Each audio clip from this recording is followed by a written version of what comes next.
তো আবু সাইদ না থাকলে এটা জুলাইয়ের ইতিহাস হবে না, আবু সাইদ না থাকলে এটা জুলাইয়ের জাদুঘরও হবে না। শুধু বিএনপিকে হাইলাইট করা হয়েছে এটাও আমার মনে হয় নাই, সবাই আছে। এই আমার পেছনেই তো এখানে নাহিদ, আসিফ, সার্জিস সবাই আছে, হ্যাঁ।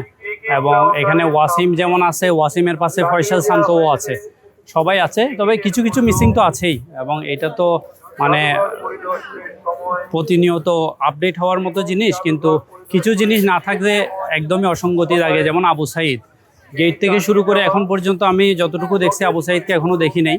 তো আশা করি নিশ্চয়ই আছে কোথাও। তবে বিএনপি এককভাবে নিয়ে নিচ্ছে এটাও আমি মনে করি না, নিশ্চয়ই সবার জন্য স্পেস আছে এবং থাকবে।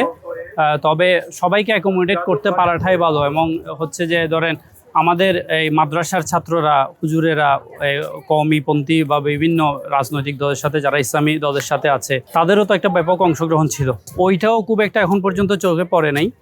দেখা যাক, হয়তো সামনে নিশ্চয়ই আছে, আশা করব যে থাকবে। আর যদি না থাকে তাহলে আশা করব যে সরকার এই জিনিসগুলোকে অ্যাকোমোডেট করবে। গতকাল নিজে একটা অনুষ্ঠানে আমাদের রাষ্ট্রপতি নিজেই বলছে যে এইখানে আবু সাইদ নাই, ওইটা নিয়ে ওইটা জুলাইয়ের ইতিহাসই হয় নাই, হ্যাঁ।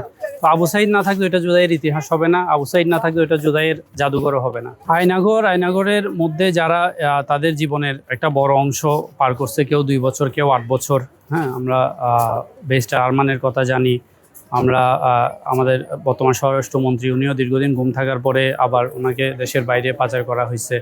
এরপর আরও বেশ অনেকেই আছেন।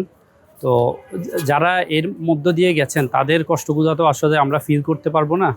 আমরা জাস্ট যারা এই কষ্ট সহ্য করে এখনও বেঁচে থাকতে পেরেছেন, আমরা তাদের জন্য দোয়া করি যেন তারা তাদের এই ট্রমাটা কাটায় ওঠে।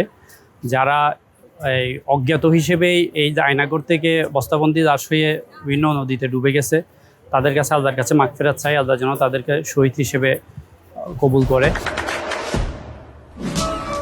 দেশে দেশে সবার সাথে দ্য নিউজ।